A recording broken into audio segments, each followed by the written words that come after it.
Hello everybody, this is Huschenbeth and today I would like to share with you my game against International Master Darwin Yang from the Washington International 2017.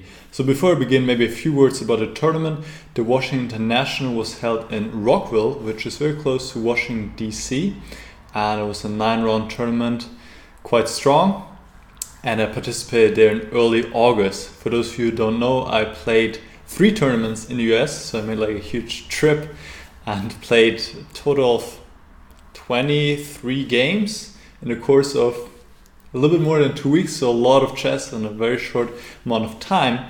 But it worked out pretty well overall since I crossed 2600 for the first time, even though I couldn't quite hold it, so it was just virtually. And I ended up after a trip with an ELO of 2596. And well, I would like to continue showing you some games from my trip, and this will be, well, the first one from the US trip I would like to share with you. So let's get right to it. I was playing with the white pieces, and my opponent played the French. That's actually what he did the last time against me as well. We played in 2016 in the Golden State Open, and we had also an interesting game there. There I played the main move d4, but here I went, as I did against Gerhard Mertes, I went to d3. And my opponent chose a different approach than Georg. Georg, for those of you who haven't seen the game, played with knight c6. But my opponent went knight e7 after, I think. And that's a different setup. He's choosing to develop his bishop not to e7 as most people do, but to g7, which also works. So here I have the usual setup. I play my King's Indian and King's Indian attack with white pretty much.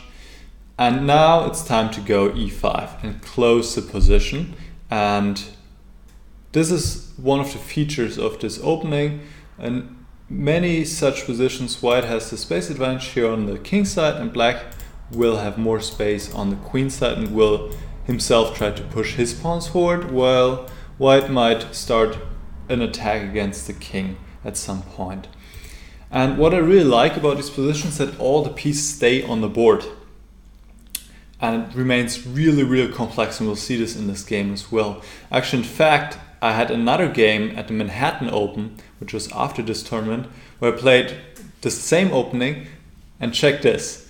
We didn't exchange a single piece until move 43. So that was a lot of fun to play. And then we exchanged some pieces, and my position was pretty much winning right after. So it was just hilarious. Alright, let's keep going. Queen c7 attacks the pawn, so I protect with rook e1, b6, and now c3.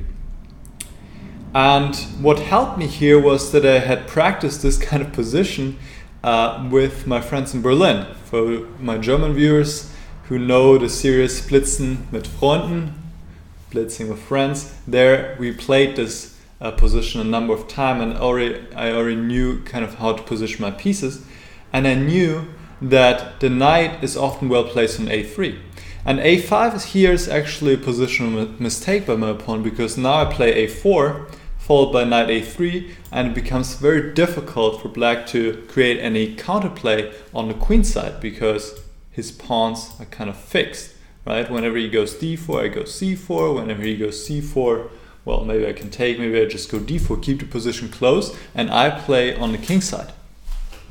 So I was happy to see this move. And I think it is the cause for black's difficulties in the game. So bishop a6, well, of course I don't allow him to go b5, I play knight a3. And even if he was to, at some point, maybe prepared by playing rook b8 and then b5, he would not lose, but have his bishop exchange, and this bishop, this light squared bishop of black is vitally important. And also, if I choose so, I could even go c4 to stop b5 once and for all. Just the drawback of that is I would give him the square on b4. Alright, for now he castles. Actually, yeah, I was actually thinking about knight a7 here, and if I remember correctly, yeah, I was thinking about this move here, which was interesting. I'm not sure if I was to play it, but it's definitely worth a consideration. The point is that if black takes twice, I have this move knight b5, possible due to the pin on the A file. So this might work, actually. It's quite interesting. Anyways, he castled, and I went h5. It's a very typical move in these positions, hinting at going h5 at some point and just gaining some space on the king side. And now he played a surprise move. I thought he would go h6 to always be able to answer with h5, g5. But he went knight f5, and this move really doesn't achieve much. And actually I should have punished this right away by going g4, but I was a little bit hesitant. So I made an inaccuracy here. I played another natural development move, bishop f4, but then, as we'll see in the game, I will have to spend some effort to actually play g4. So I should have just done it right away. g4, knight has to go back, and now I can even go bishop g5 with the intention of exchanging one of the black's defenders in front of his king by going bishop f6 next. So this would have been quite good, in fact. So I went bishop f4, and now he made a good move. Now he played h6. I'm not sure why he didn't play it right away, but the point is that I cannot really play g4 now anymore, because he can go knight takes h4 and win the piece back with g5, and that's not really the kind of transformation I want. So that's what I meant. Now it has become much more difficult to go g4. So when knight b5, black doesn't want to take this knight. I could push away the knight on c6, would get the bishop pair, and the b5 pawn would be just really annoying for black. So he has to go queen d7. And now I went queen d2. Why did I go queen d2? Well, I want to go g4, and I also want to go out of this diagonal for the future if I want to play d4 at some point. So I think it's a decent move. And by the way, we spent a good amount of time here because there's so much going on, and you really have to consider, well, what is each side doing? But I think my opponent was pretty unhappy because it's not clear what he is actually doing. Where's his plan in the position? So he goes king h7 to be able to retreat with the knight back to e7, and his pawn is not hanging on h6. That makes sense. Now I played rook a1, but I could have also gone d4 right away, and maybe this would have been better. But for some reasons I want to prepare it first by playing rook a1. Rook a8, and now I went queen e2, which is maybe a slight inaccuracy. Maybe I should just go something like b3, and then at some point go d4, try to open up the position. And if knight a7, here we see the pawn of b3, now I can go knight d6 and the pawn a4 is not hanging. Well, to be fair, it wasn't my intention to go knight d6 after knight a7 anyway. I want to play c4, and that's what I did. But I kind of misevaluated the position a little bit. Of course I saw that he can bring his knight to b4, but I didn't think it was a big deal. But it gives him more than I needed to give him, I guess. Alright, so black doesn't want to take this knight once again. The pawn on b5 would be quite limiting the black options. So he goes back to c6, and that was my plan. I want to have him lose a tempo. So he went knight a7, went back, but there's not much he can do anyway. So makes sense what he did here. b3.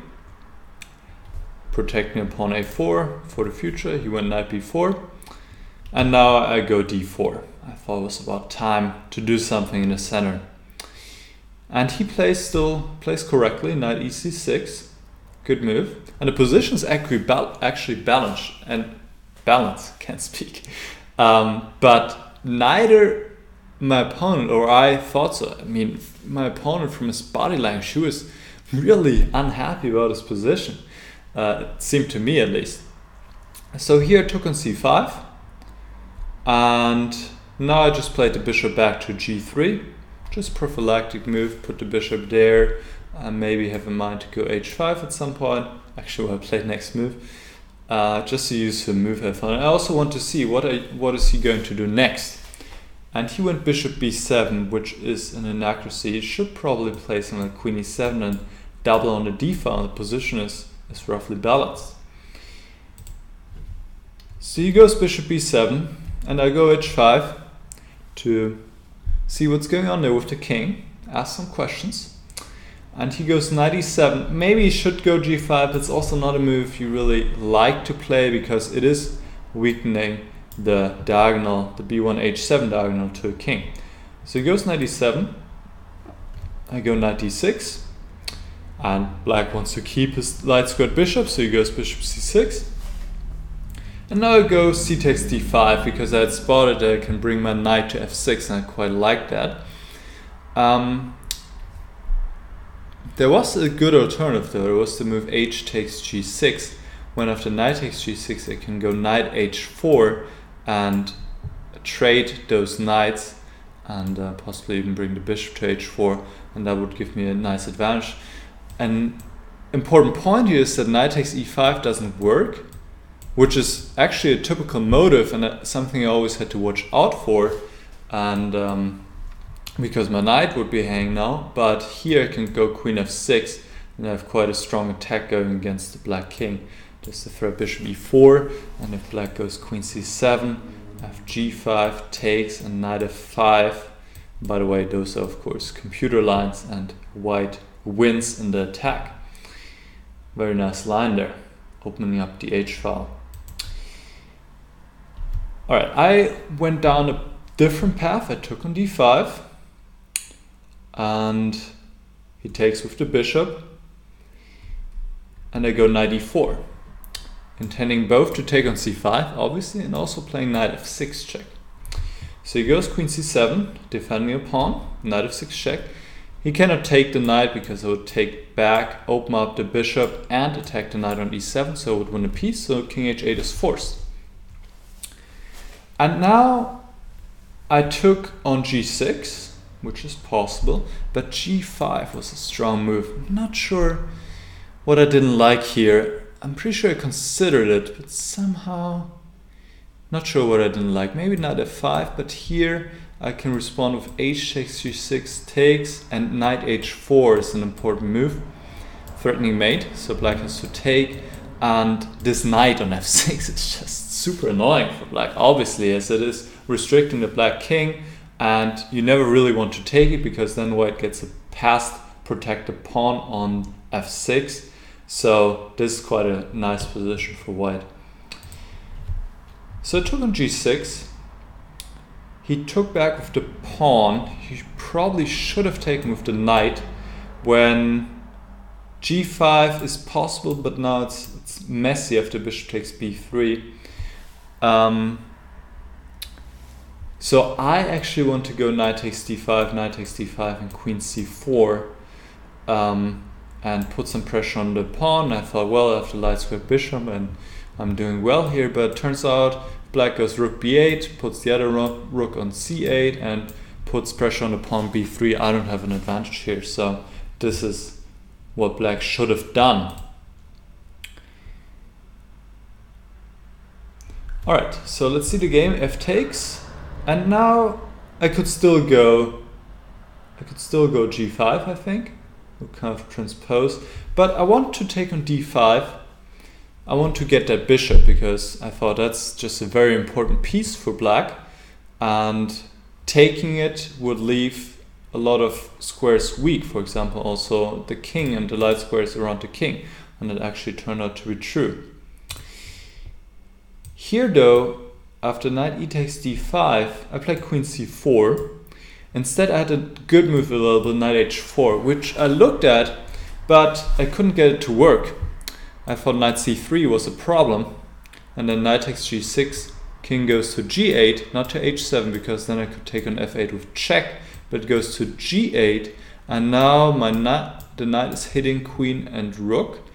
And what I'd missed here was that I can just play queen f1, very cool move, and the point is to keep the rook protected. And after, let's say, knight takes d1, I take on f8, and for example, rook takes f8, rook takes d1, black regains the pawn, and even here, I wouldn't be completely sure, but computer is telling us that white is close to winning here after queen e2, and the main reason is that for one, the black king is unsafer, and then the white king, white can defend the pawn g3, king h2 if necessary. Right now, black cannot take because of queen takes e6, followed by disaster. And the other important point here is that the knight is so far away from the action and cannot easily come back. So this gives white quite a good advantage here. So maybe black shouldn't go knight c3 at this point and defend the pawn of queen f7, but now I can put on some more pressure. Queen e4, hitting the pawn again. And after knight e7, something like takes, queen b7 is possible with an annoying pin for black on the 7th rank, actually also threatening. Queen takes e7, followed by knight takes g6. So knight h4 in this position would have been stronger. I went queen c4 to stop knight c3 obviously, and also start putting some pressure on the pawn c5, a weakness. He went g5, good move. It gives black the square on f4. And now went rook d2. I want to go rook c1, but I didn't like for one knight a2, and it made more sense to bring the other rook to c1. So rook d2 is a move I'm happy with. He went queen b6, which is an inaccuracy. He should go rook c8 and then put the other rook on d8, and the position once again is just completely unclear. Both sides have chances. I mean, for black, he has those nice pair of knights here, both on outposts, which give him chance. For white, he has this nice bishop and sometimes can get something going against the king. I mean, we have to just imagine the bishop coming to this dial, and then the queen can set up a nice battery, but long way to go till there. Problem for white is the bishop on g3, which is not really participating in the game, it's just having a defensive view so far. Let's see the game. Queen b6, rook c1, follow through with my plan, rook c8, and now queen e4. And first, when we approach this position, I want to go knight d4, which looks very nice, if it's possible. If I do this, like knight takes e6, bring the knight here. But I looked at this for a while, and I realized, no, I shouldn't play this. King h7 would be a checkmate, but black goes bishop f8, and I do have two rooks for the queen, but black has this strong pawn on d3, and I didn't like that. Queen coming to d4, and if I could get my other rook somehow in the game, maybe I can create some checkmate threats, but I can't, so this wouldn't be a good option. The computer suggests a move, though I didn't even look at. Knight e1. The point is to bring the knight to d3 and exchange one of these strong knights, and also maybe have this option, like I said earlier, bring the bishop to a b1 h7 diagonal. So I played queen e4. I was quite happy with the move. I'm thinking about putting the queen on g6, where it would really be unpleasant for the black king. And he goes knight c6. And I went rook dc2. Here actually I had another good move, and we made a lot of inaccuracies here, or mistakes in this time phase, because we're both getting low on time. Actually, we're pretty low on time, I think. Here bishop f1 was strong. Just like I was talking about, right? Now the checkmate is not far away, and black probably has to go back knight cb4, and then once again this maneuver knight e1, improving the knight, would give white a good position. So I went rook dc2, and he went back. Now I go rook c4, and here he made a mistake. Knight f4. Natural move, but turns out that white is close to winning after this move. He should go knight a2, when after rook 1 c2, black can keep annoying white with knight b4, and here probably would not have played this, but here white can once again go bishop f1, because black shouldn't take, because after bishop d3, white has a strong attack going against the black king, pretty much a winning attack. So black wouldn't be able to take, and then white can go from there, maybe have this plan of knight e1 again. I don't know. In any case, let's see the game. Knight f4. Okay, I gotta get rid of this knight, so I take, and I also want to put my queen on g6, right? Just the queen looks great there. And here my opponent took and played my 40th move, and I was quite happy that we ended up in this position because I have an active queen, he still has this weakness on c5, and I have some mating ideas. And one problem here is for black, I mean, if black were to get the knight to f4, he'd be doing great. But one problem for black is here, he cannot go knight d5 because I lose on the spot. Because if knight takes g5, pawn takes, and now either bishop takes d5 directly, or even stronger first, bishop e4, and now bishop takes d5. Black cannot take back because of this pin, and he cannot defend upon e6, he just loses on the spot. So that's important. My opponent played rook d8. Actually, the best defensive way would have been to go queen d8, but now knight d4 would have been a nice move. Once again with ideas, c takes d4, bishop e4, and king g8, queen takes e6, followed by rook takes c8. So black would need to play queen e8 here to exchange queens, but this endgame looks more or less hopeless. So rook d8, and what was nice here was that we reached the 40th move, and I had another 30 minutes now to look at the position, calculate everything I need to calculate. And actually that's what I'm going to ask you here to do as well. Try to figure out how I won the game now. So stop the video, take your time, and then press play when you're ready. Alright, in fact there are two winning moves, but one is much more obvious than the other. So I played knight takes g5. That's just the move you want to play, you just gotta make sure it works. The other move, which also works, is knight h4, but okay, that's a little bit odd. So knight takes g5, and of course the point is that I'm freeing up the way to e4 for the bishop.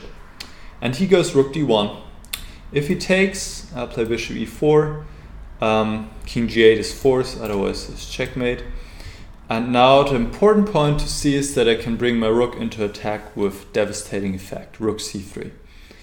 And that's it. Knight d5 I looked at in order to stop a check on f3 possible, but possibly I can go rook h3. I mean, there are many ways, but rook h3 threatening rook h8, nice little motive you can keep in mind. King f8, and now take off the bishop, rook takes, rook f3 check, and checkmate will follow. King g8, queen e8 check, and so on. So my opponent played rook d1, go to h2, bishop takes e5 check, and now I have this move f4. That's important. Okay, he has to take the knight because I'm threatening various checkmates, and I could have taken the bishop right away, but I thought I'll insert a check first, and now I took. And here he surprised me a little bit because he resigned, but the position is lost. I thought he would fight on with queen c7, something along these lines. When here I want to trade queens, actually queen h5 is also possible, but then take on c5, take on a5, and I was pretty confident that I would bring the bacon home. So very rich, complicated game against international master Darwin Yang. And well, what I liked about it was that mix of positional chess and trying to reach your own goals, and then also with the end, suddenly the positional chess turns into this attack, which gives me the win in the end. So I hope you guys enjoyed this, and let me know if you have any questions as usual, and then I'll put up some more analysis from my trip and hope to see you in one of those videos. So see you then. Bye bye.